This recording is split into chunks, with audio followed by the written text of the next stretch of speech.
जय हिंद आप सभी को। आज एरिटेरिया पाजर का प्रैक्टिस सेट नंबर 18 कंप्लीट करेंगे। इसके पहले का सारा सेट अपलोड हो चुका है, तो आप नहीं देखें तो जाके देखिए। 1 से लेकर 17 तक प्लेलिस्ट बना हुआ है, तो प्लेलिस्ट पे सर्च कीजिए। आप प्लेलिस्ट निकालिए, वीडियो में सर्च कीजिए, आपको मिल जाएगा। उसको जाकर आप 1 से लेकर 17 तक जो भी नहीं देखें आप जाके देखिए।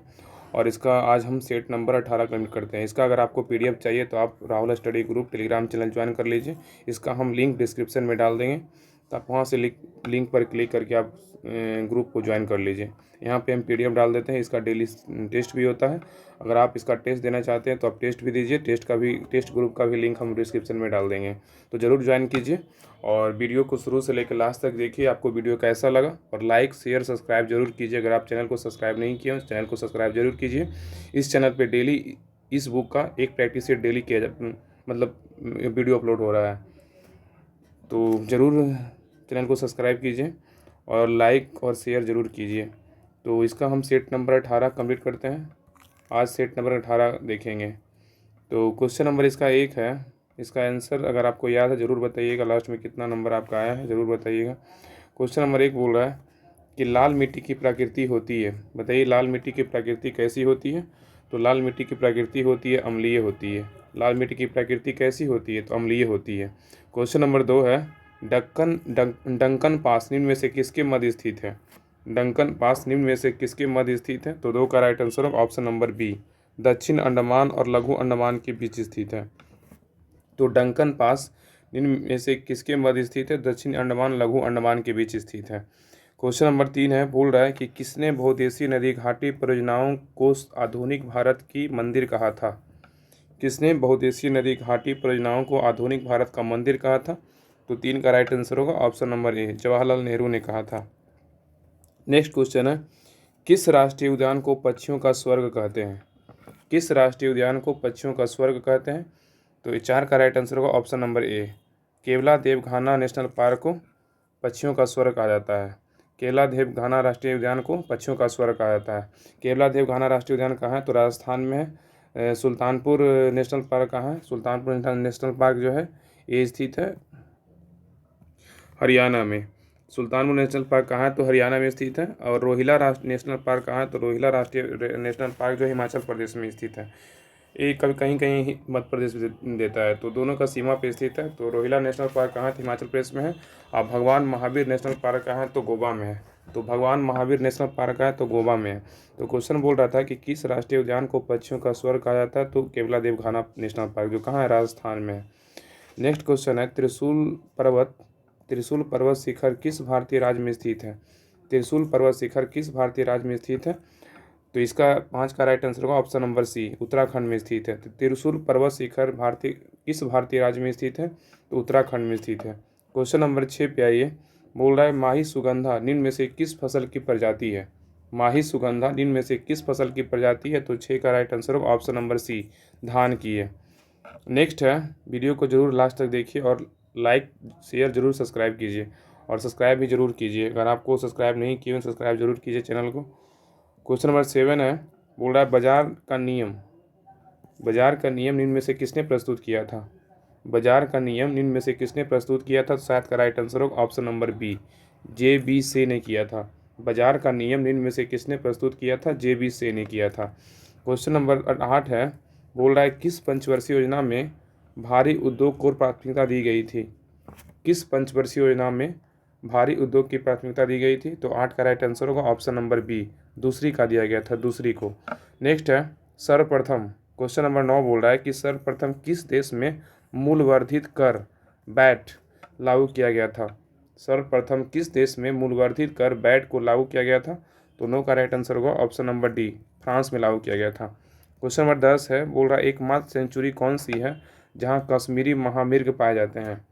एकमात्र सेंचुरी कौन सी है जहां कश्मीरी महामिर्ग पाए जाते हैं। तो 10 का राइट आंसर होगा ऑप्शन नंबर ए, दाचिंगम राष्ट्रीय उद्यान कहाँ है, तो जम्मू कश्मीर में है।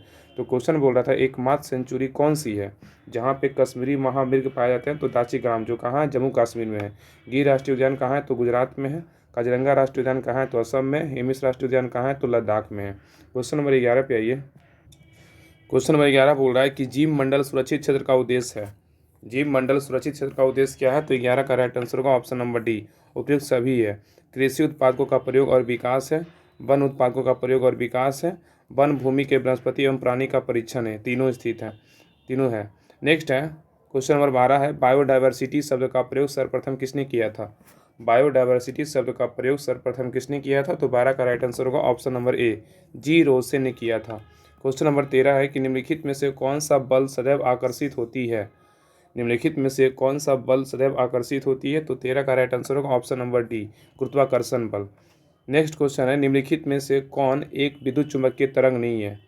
निम्नलिखित में से कौन एक विद्युत चुम्बकीय तरंग नहीं है? तो 14 का राइट आंसर होगा ऑप्शन नंबर ए, ध्वनि तरंग नहीं है विद्युत चुम्बकीय तरंग, लेकिन प्रकाश तरंग विद्युत चुम्बकीय तरंग है, रेडियो तरंग विद्युत चुम्बकीय तरंग है, माइक्रोवेव विद्युत चुम्बकीय तरंग है। नेक्स्ट है क्वेश्चन नंबर 15 है, शुष्क सेल का घनोद मतलब एनोड किसका बना होता है? शुष्क क्षेत्र का एनोड किसका बना होता है? तो 15 का राइट आंसर होगा ऑप्शन नंबर ए, कार्बन का बना होता है। नेक्स्ट क्वेश्चन है, हर्ष चरित्र, हर्ष चरित्र में यमचेटी का उल्लेख मिलता है, यमचेटी होते थे। हर्ष चरित्र में यमचेटी का उल्लेख मिलता है, यमचेटी होते थे। 16 का राइट आंसर होगा ऑप्शन नंबर सी, रात्रि में पहरा देने वाली स्त्री। नेक्स्ट है चिदम्बरम, चिदम्बरम का चोल मंदिर किस धार्मिक समूह से संबंधित है? चिदम्बरम का चोल मंदिर किस धार्मिक समूह से संबंधित है? तो 17 का राइट आंसर होगा ऑप्शन नंबर सी, नैनार से संबंधित है। नेक्स्ट है, किसी बिलियन किसी बिलियन में बिलियन की कुल मात्रा, किसी बिलियन में बिलियन की कुल मात्रा तथा उससे मिश्रित विलय की कुल मात्रा का अनुपात कहलाता है क्या? तो 18 का राइट आंसर होगा ऑप्शन नंबर ए, बिलियन की सांद्रता कहलाता है। क्वेश्चन बोल रहा है किसी बिलियन में बिलियन की कुल मात्रा तथा उससे मिश्रित विलय की कुल मात्रा का अनुपात क्या कहलाता है? तो बिलियन की सांद्रता कहलाता है। नेक्स्ट है, निलंबन कणों का आकार कितना होता है? निलंबन कणों का आकार कितना होता है? तो 19 का राइट आंसर होगा ऑप्शन नंबर बी, 10⁻⁻5 से लेकर 10⁻7 सेंटीमीटर के बीच तक होता है। नेक्स्ट है, अम्ल क्रियाशील, अम्ल क्रियाशील धातुओं के साथ अभिक्रिया करके निम्नलिखित में से कौन सा गैस उत्पन्न करता है?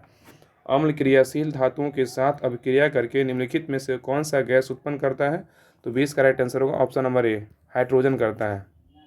नेक्स्ट है, बोल रहा है कि निम्नलिखित में से कौन सम्मिलित नहीं है? इसमें कौन जो है गलत है? 21 का राइट आंसर क्या होगा? 21 का आंसर होगा ऑप्शन नंबर डी, सभी सही है, इसमें गलत कोई नहीं है, सभी सही है। नाभिकीय मॉडल का खोज किया था अर्नेस्ट रदरफोर्ड ने किया था, ग्रहीय मॉडल नील्स बोर ने दिया था, क्वांटम मॉडल इरविन श्रोडिंगर ने दिया था। तो नाभिकीय मॉडल अर्नेस्ट रदरफोर्ड, ग्रहीय मॉडल नील्स बोर ने दिया था, क्वांटम मॉडल इरविन श्रोडिंगर ने दिया था। क्वेश्चन नंबर 22 पे आइए। क्वेश्चन नंबर 22 बोल रहा है, क्लोरीन अणुओं के बीच कैसा सहसंयोजक बंधन होता है? क्लोरीन अणुओं के बीच कैसा सहसंयोजक बंधन होता है? तो 22 का राइट आंसर होगा ऑप्शन नंबर ए, एकल सहसंयोजन बंध होता है। क्वेश्चन नंबर 23 है कि आवर्त सारणी के किस वर्ग के तत्वों को सामूहिक रूप से क्षारीय मृदा धातुएं कहा जाता है? आवर्त सारणी के किस वर्ग के तत्वों को सामूहिक रूप से क्षारीय मृदा धातुएं कहा जाता है? तो 23 का राइट आंसर क्या होगा? ऑप्शन नंबर बी, वर्ग 2 को। नेक्स्ट है, लुनार कास्टिक, लुनार कॉस्टिक निम्न में से किसे कहा जाता है? लुनार कॉस्टिक निम्न में से किसे कहा जाता है? 24 का राइट आंसर होगा option number D, silver nitrate को कहा जाता है। नेक्स्ट है, निम्नलिखित में से किसका हृदय 4 कक्षीय का होता है? निम्नलिखित में से किसका हृदय 4 कक्षीय का होता है? तो 25 का राइट आंसर क्या होगा? 25 का राइट आंसर होगा ऑप्शन नंबर डी, इनमें से सभी। पक्षी का भी 4 कक्षीय होता है, मगरमच्छ का भी 4 कक्षीय होता है, मानव का भी 4 कक्षीय होता है। क्वेश्चन नंबर है 26, बोल रहा है कि निम्नलिखित में से कौन सम्मिलित नहीं है? निम्नलिखित में से कौन सम्मिलित नहीं है? तो 26 का राइट आंसर होगा ऑप्शन नंबर डी, यकृत, शरीर की सबसे बड़ी मिश्रित ग्रंथि, ये गलत है। यहाँ पे शरीर की सबसे बड़ी ग्रंथि है तो यकृत सही है, लेकिन मिश्रित ग्रंथि नहीं है, यहाँ इसलिए गलत है। अम्ल का निर्मोचन अमाशय सही है, जल का अवशोषण बड़ी आंत सही है, पचे हुए भोजन का रुधिर वाहिकाओं में अवशोषण छोटी आंत सही है। तो अम्ल का निर्मोचन अमाशय सही है, जल का अवशोषण बड़ी आंत सही है, पचे हुए भोजन का रुधिर वाहिकाओं में अवशोषण छोटी आंत सही है।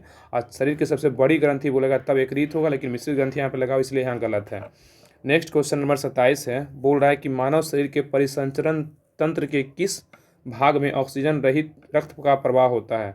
मानव शरीर के परिसंचरण तंत्र के किस भाग में ऑक्सीजन रहित रक्त का प्रवाह होता है? तो 27 का राइट आंसर होगा ऑप्शन नंबर सी, महाशिरा। नेक्स्ट है, बाष्पोत्सर्जन, बाष्पोत्सर्जन के लिए पौधे की निम्नलिखित रचनाओं में कौन जिम्मेदार है? बाष्पोत्सर्जन के लिए पौधे की निम्नलिखित रचनाओं में से कौन जिम्मेदार है? तो 28 का राइट आंसर होगा ऑप्शन नंबर डी, अस्टोमेटा जिम्मेदार है। नेक्स्ट है, निम्नलिखित में से कौन सा जीव परागकणकारी है? निम्नलिखित में से कौन सा जीव परागकणकारी है? 29 का राइट आंसर होगा ऑप्शन नंबर डी, सभी। चमगादड़ भी परागकणकारी है, मधुमक्खी भी है, पक्षी भी है। नेक्स्ट है, खानवा का युद्ध बाबर और किस शासक के बीच हुआ था? खानवा का युद्ध बाबर और किस शासक के बीच हुआ था? 30 का राइट आंसर होगा option number C, Rana Shah के बीच हुआ था। कब हुआ था? 1527 में हुआ था। पानी पिया, खाना खाया, चांद देखा, घर गया। तो पानीपत का प्रथम युद्ध 1526, खानवा का 27, पानी पिया खाना खाया, चंदेरी का 1528, खाना खाया चांद देखा, घर गया। घास से घाघरा का युद्ध 1529, और उसके बाद 1530 में क्या होता है? बाबर मर जाता है। तो खानवा का युद्ध बाबर और किस शासक के बीच हुआ था? राणा शाह के बीच हुआ था, 1527 में हुआ था। नेक्स्ट है, दक्षिण भारत में वैष्णव संतों द्वारा स्थापित द्वैतवाद किस संत से संबंधित है? दक्षिण भारत में वैष्णव संतों द्वारा स्थापित द्वैतवाद किस संत से संबंधित है? तो 31 का राइट आंसर होगा ऑप्शन नंबर डी, निम्बकाचार्य से संबंधित है। नेक्स्ट है, सल्तनत काल में कृषि विभाग से संबंधित था। सल्तनत काल में कृषि विभाग से संबंधित था कौन? तो 32 का राइट आंसर होगा ऑप्शन नंबर बी, दीवाने को ही था। नेक्स्ट है, द्वितीय जैन संगीति कहाँ हुई थी? द्वितीय जैन संगीति कहाँ हुई थी? तो 33 का राइट आंसर होगा ऑप्शन नंबर ए, बल्लभी में हुआ था। द्वितीय जैन संगीति कहाँ हुआ था? ये हुआ था बल्लभी में। अब पहली कहाँ हुआ था? पहली हुआ था पाटलिपुत्र में। क्वेश्चन नंबर 34 पे आई। क्वेश्चन नंबर 34 पे है, बोल रहा है कि प्रसिद्ध अरबी लेखक अल बरूनी किसके साथ भारत आया था? प्रसिद्ध अरबी लेखक अल बरूनी किसके साथ भारत आया था? तो 34 का राइट आंसर का option number C, Mahmud Ghaznavi के साथ भारत आया था। नेक्स्ट है, सामवेद का ब्राह्मण ग्रंथ निम्न में से है। सामवेद का ब्राह्मण ग्रंथ निम्न में से है। तो 35 का राइट आंसर होगा ऑप्शन नंबर ए, एत्रे में है, एत्रे में। नेक्स्ट है, गांव में आयोजित भारतीय राष्ट्रीय कांग्रेस की प्रथम अधिवेशन की अध्यक्षता किसने किया था? गांव में आयोजित भारतीय राष्ट्रीय कांग्रेस की प्रथम अधिवेशन की अध्यक्षता किसने किया था? तो 36 का राइट आंसर होगा ऑप्शन नंबर ए, जवाहरलाल नेहरू ने किया था। नेक्स्ट है, भारत का पहला समाचार पत्र कौन था? भारत का पहला समाचार पत्र था कौन? तो 37 का राइट आंसर होगा option number D, Bengal gazette था। भारत का पहला समाचार पत्र कौन था? तो बंगाल गजट था। एक कब प्रकाशित हुआ? 1780 में प्रकाशित हुआ था, 1780 में प्रकाशित हुआ था। नेक्स्ट है, भारत में नागरिक सेवा का जनक किसे कहा जाता है? भारत में नागरिक सेवा का जनक किसे माना जाता है? तो 38 का राइट आंसर होगा option number C, Lord Cornwallis को भारत का में नागरिक सेवा का जनक माना जाता है। नेक्स्ट है, सूची 1 सूची 2 को मिलान कीजिए। यहाँ पे संस्था दिया हुआ है, संस्थापक दिया हुआ है। तो 39 का राइट आंसर क्या होगा? 39 का राइट आंसर होगा ऑप्शन नंबर डी। तो विश्व भारती के संस्थापक कौन थे? विश्व भारती के संस्थापक थे रविन्द्रनाथ ठाकुर थे। विश्व भारती के संस्थापक रविन्द्रनाथ ठाकुर। अभिनव भारत के संस्थापक कौन थे? बी.डी. सावरकर थे। अभिनव भारत बी.डी. सावरकर। बेस समाज के संस्थापक कौन थे? बेस समाज के संस्थापक कौन थे? केशव चंद्र सेन थे बेस समाज के। और देव समाज के कौन थे? तो पंडित शिवनारायण अग्निहोत्री थे। तो विश्व भारती का रविन्द्रनाथ ठाकुर, अभिनव भारत का बी.डी. सावरकर, बेद समाज का केशव चंद्र सेन और देव समाज का पंडित शिवनारायण अग्निहोत्री थे।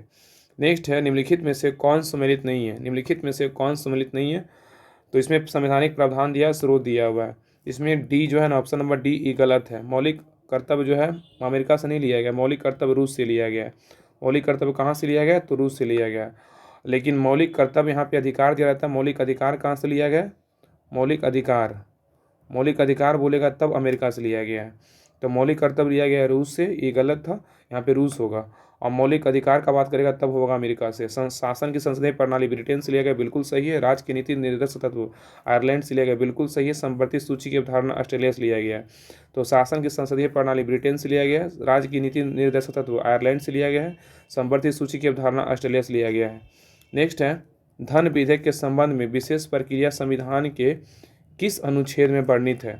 धन विधेयक के संबंध में विशेष प्रक्रिया संविधान के किस अनुच्छेद में वर्णित है? तो 41 का राइट आंसर होगा ऑप्शन नंबर ए, अनुच्छेद 109 में है। धन विधेयक के संबंध में विशेष प्रक्रिया संविधान के किस अनुच्छेद में वर्णित है? अनुच्छेद 109 में है। अनुच्छेद 110 में क्या है? तो इसमें परिभाषा का वर्णन है। 110 में परिभाषा, धन विधेयक परिभाषा। अनुच्छेद 112 में क्या है? तो वित्त विधेयक। अनुच्छेद 112 में क्या है? तो वित्त विधेयक है। अनुच्छेद 112 में वित्त विधेयक। अनुच्छेद 112 में क्या है? वित्त विधेयक। अनुच्छेद 280 में क्या है? पता ही है, वित्त आयोग है। अनुच्छेद 280 में क्या है? तो वित्त आयोग। आगे बात कर रहा है कि क्वेश्चन 42 से बोल रहा है, भारतीय संविधान के प्रथम अनुच्छेद के अनुसार भारत है। संविधान के प्रथम अनुच्छेद के अनुसार भारत क्या है? तो 42 का राइट आंसर होगा ऑप्शन नंबर ए, राज्यों का संघ है। क्या है? तो राज्यों का संघ है। अब क्वेश्चन नंबर आइए 43 पे। क्वेश्चन नंबर 43 बोल रहा है कि धर्म आदि के आधार पे विभेद, प्रतिषेध एवं मूल अधिकार है, निम्न में से किसके अधीन वर्गीकृत किया गया है? धर्म आदि के आधार पे विभेद या प्रतिषेध एक मूल अधिकार है, निम्न में से किसके अधीन वर्गीकृत किया गया है? तो 43 का राइट आंसर होगा ऑप्शन नंबर सी, समता का अधिकार। नेक्स्ट है, निम्नलिखित में से कौन सा कथन असत्य है? इसमें कौन सा कथन असत्य है? तो 44 का राइट आंसर होगा ऑप्शन नंबर सी, उपराष्ट्रपति का चुनाव भारत का राष्ट्रपति करता है, ये गलत है। इसमें सही क्या है? राष्ट्रपति पद के लिए प्रत्याशी की आयु कम से कम 35 वर्ष की होनी चाहिए, ये सही है। राष्ट्रपति पद के लिए प्रत्याशी की आयु कम से कम 35 वर्ष होनी चाहिए, बिल्कुल सही है। उपराष्ट्रपति राज्यसभा का सभापति होता है, ये भी सही है। अब भारत के चौथे राष्ट्रपति कौन थे? बीबी गिरी थे। तो इससे ए बी डी सही है, लेकिन सी गलत है। नेक्स्ट है क्वेश्चन नंबर 45, निम्नलिखित में से कौन सी समिति पंचायती राज संस्था से संबंधित नहीं है? निम्नलिखित में से कौन सी समिति पंचायती राज संस्था संबंधित नहीं है? तो 45 का राइट आंसर होगा option number B, PVN Rao समिति। PVN राव, तो इसका क्या है? PVN राव समिति, ये पंचायती राज से संबंधित नहीं, लेकिन जीव राव समिति का संबंध पंचायती राज से है। एलएम सिद्धवी समिति का संबंध पंचायती राज से है। अशोक मेहता समिति का संबंध पंचायती राज से है। तो जीव राव समिति, एलएम सिद्धवी समिति, अशोक मेहता समिति का संबंध पंचायती राज से है, लेकिन PVN राव समिति का संबंध जो है ना गरीबी से है, पंचायती से नहीं, क्या है? तो गरीबी से है। नेक्स्ट है, निम्नलिखित में से किस संविधान संशोधन द्वारा दिल्ली को, क्या बोल रहा है कि निम्नलिखित में से किस संविधान संशोधन द्वारा दिल्ली को राष्ट्रीय राजधानी का दर्जा दिया गया? तो इसका राइट आंसर 39 का राइट आंसर क्या होगा? ऑप्शन नंबर बी, 69वां संविधान संशोधन। ये कब हुआ था? 69वां संविधान संशोधन हुआ था 1991 में। तो option number B right answer 1991 होगा, 1991। नेक्स्ट है क्वेश्चन नंबर 47 है, बोल रहा है बोहरा समिति का संबंध निम्न में से किससे है? बोहरा समिति का संबंध निम्न में से किससे है? तो 47 का राइट आंसर होगा ऑप्शन नंबर डी, राजनेताओं तथा आपराधिक की सांठगांठ से है। नेक्स्ट है, एक ही राज्य में बहने वाली भारत की सबसे लंबी नदी कौन सी है? एक ही राज्य में बहने वाली भारत की सबसे लंबी नदी कौन सी है? तो 48 का राइट आंसर क्या होगा? ऑप्शन नंबर सी, लूनी है। नेक्स्ट है, विश्व कप फुटबॉल के प्रथम विजेता देश कौन था है? विश्व कप फुटबॉल के प्रथम विजेता देश है, तो कौन सा है? 49 का राइट आंसर होगा ऑप्शन नंबर सी, उरुग्वे है। क्वेश्चन नंबर लास्ट पे आइए, निम्नलिखित में से कौन सा ग्रंथ यवनों का भारत पर आक्रमण के विषय में बताता है? निम्नलिखित में से कौन सा ग्रंथ यवनों का भारत पर आक्रमण के विषय में बताता है? तो 50 का राइट आंसर होगा ऑप्शन नंबर सी, गार्गी संहिता। अब इसका मेन टॉपिक जो है, इसमें कुछ स्मरणीय तथ्य है, उसको भी देख लेते हैं। ये बहुत इंपॉर्टेंट है, सिर्फ क्वेश्चन 50 कंप्लीट करने से नहीं होगा, उसमें पीछे भी बहुत सारा दिया जाता है फैक्ट स्मरणीय तथ्य में, उसको कंप्लीट। हाँ, तो देखिए स्मरणीय तथ्य हर सेट के पीछे एक छोटा सा बॉक्स में स्मरणीय तथ्य दिया रहता है, उसमें बहुत सारा इंपॉर्टेंट क्वेश्चन रहता है, तो इसको भी हम कंप्लीट करेंगे। तो इसमें क्या है कि मुगल वंश का संस्थापक कौन था? बाबर। मुगल वंश का संस्थापक कौन था? तो बाबर था। और बादशाह की उपाधि धारण किसने किया था? बाबर ने किया था। क्वेश्चन है कि बादशाह की उपाधि किसने धारण किया था? तो बाबर ने किया था। और गाजी की उपाधि इसी ने धारण किया था, तो बाबर ने गाजी की उपाधि धारण किया था। नेक्स्ट है, खानवा के युद्ध में इसने जिहाद का नारा दिया था। क्वेश्चन पूछेगा कि खानवा के युद्ध में जिहाद का नारा किसने दिया था? बाबर दिया था। और इसने भारत पर 5 बार आक्रमण किया था। बाबर जो है भारत पर कितने बार आक्रमण किया था? तो 5 बार किया था। नेक्स्ट है, पानीपत के प्रथम युद्ध में इसने पहली बार तोपखाने का प्रयोग किया था। तो क्वेश्चन पूछेगा कि पानीपत के प्रथम युद्ध में किसने पहली बार तोपखाने का प्रयोग किया था? तो बाबर किया था। कौन किया था? बाबर किया था। बाबर ने अपनी आत्मकथा बाबरनामा तुर्की भाषा में लिखी, जिसका फारसी भाषा में अनुवाद किसने किया था? अब्दुल रहीम खान ने खाना किया था। बाबर जो अपनी आत्मकथा जो था बाबरनामा, वो तुर्की भाषा में लिखा था, लेकिन इसका फारसी में अनुवाद बोले किसने किया था? अब्दुल रहीम खान ने खाना किया था। नेक्स्ट है, कुछ इंपॉर्टेंट युद्ध है। तो पानीपत का प्रथम युद्ध हुआ था 21 अप्रैल 1526 को हुआ था, इब्राहिम लोदी और बाबर के बीच हुआ था। तो इस सारे में परिणाम में विजय कौन रहा था? बाबर रहा था। इसमें विजय कौन रहा था? बाबर। तो पानीपत का युद्ध प्रथम युद्ध हुआ था 21 अप्रैल 1526 को, इब्राहिम लोदी बाबर के बीच हुआ था, बाबर विजयी रहा था। खानवा का युद्ध हुआ था 17 मार्च 1527 को हुआ था, राणा सांगा बाबर के बीच हुआ था, इसमें बाबर विजयी रहा था।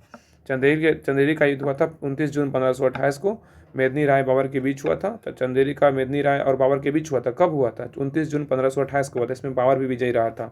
घाघरा के युद्ध हुआ था 6 मई 1529 को, अफगान एवं बाबर के बीच हुआ था, इसमें बाबर विजयी रहा था। तो पानीपत का प्रथम 26, खानवा का 27, चंदेरी का 28, घाघरा का 29, और उसके बाद 30 में क्या होता है? बाबर मर जाता है। तो पानी पिया, खाना खाया, चांद देखा, घर गया, उसके बाबर मर गया। और इस सभी युद्ध में जो है बाबर विजय रहता है। तो पानीपत का प्रथम युद्ध का बात करें, इब्राहिम लोदी बाबर, खानवा का युद्ध राणा सांगा बाबर, चंदेरी का मिर्नी राय बाबर, घाघरा का अफगानों एवं बाबर के बीच हुआ था। नेक्स्ट का बात करें, बाबर का उत्तराधिकारी कौन हुआ था? हुमायूं हुआ था। और हुमायूं ने 1533 में दीन ए पनाह नगर की स्थापना किया था। तो दीन पनाह नगर की स्थापना किसने किया था? हुमायूं किया था। कब किया था? 1533 में किया था। और हुमायूं जो था ज्योतिष में विश्वास रखता था। नेक्स्ट है 25 जून 1539 को शेर खां एवं हुमायूं के बीच चौसा का युद्ध हुआ था। इसमें शेर खां विजय रहा था। तो 25 जून 1539 को शेर खां एवं हुमायूं के बीच चौसा का युद्ध हुआ था, जिसमें शेर खां विजय रहा था। उसके जस्ट एक साल बाद 17 मई 1540 ईस्वी को शेर खां हुमायूं के बीच क्या होता है? बिलग्राम का युद्ध होता है।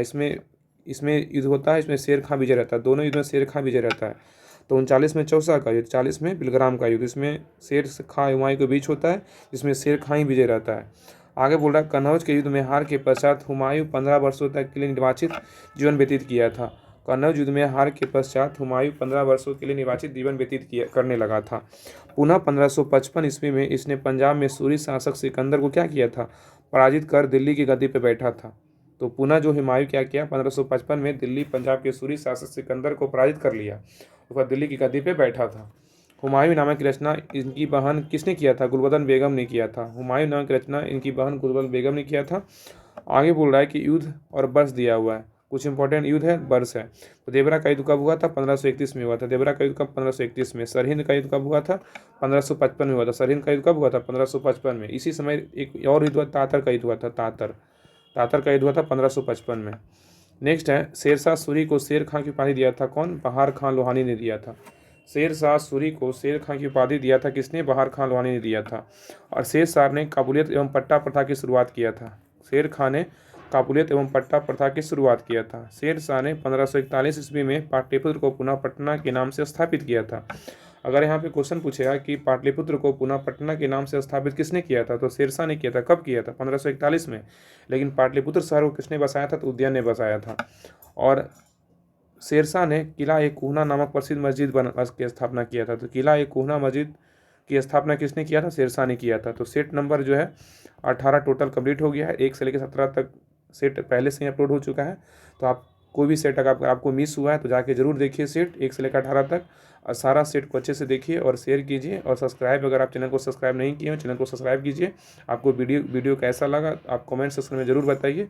अगर आप चाहते हैं कि इसका टेस्ट दें, अभी आप वीडियो देखें, अगर चाहते हैं आप इसका टेस्ट दें डेली, तो इस ग्रुप का जो है एक नाम से टेलीग्राम चैनल है, राहुल स्टडी ग्रुप। इसमें हम जीके क्यूज बोर्ड जो भी टेस्ट होता है, पीडीएफ बुक्स, नोट्स, जो भी स्टडी से रिलेटेड जो भी पीडीएफ रहता है, इसको हम इस ग्रुप में डालते हैं। आप इस ग्रुप को ज्वाइन कीजिए। इसका डिस्क्रिप्शन में हम लिंक टेस्ट का, ये राहुल स्टडी ग्रुप का जिसपे हम पीडीएफ डालते हैं, टेस्ट का ग्रुप अलग है। देखिए हम सबका हम लिंक नीचे डाल देंगे डिस्क्रिप्शन में, आप उसको ज़रूर ज्वाइन कर लीजिएगा। Rahul study group YouTube channel है, इसको ज़रूर सब्सक्राइब कीजिए। जिस पर आप वीडियो देख रहे हैं इसको ज़रूर सब्सक्राइब कीजिए और दोस्तों में शेयर कीजिए। और इसका देखिए यही नाम से राहुल स्टडी ग्रुप, जिस नाम से यूट्यूब चैनल उसी नाम से एक टेलीग्राम चैनल है। इस पर पीडीएफ वगैरह जितना होता है सारा हम इसी पे शेयर करते हैं। और टेस्ट ग्रुप यही है, join Telegram test group. Number 1 group test series है। इस पर आप इसको ग्रुप को ज्वाइन कीजिए और टेस्ट दीजिए। शाम में 6:30 बजे एरिटेरिया पाजर का डेली एक प्रैक्टिस सेट टेस्ट होता है, एक वीडियो अपलोड होता है।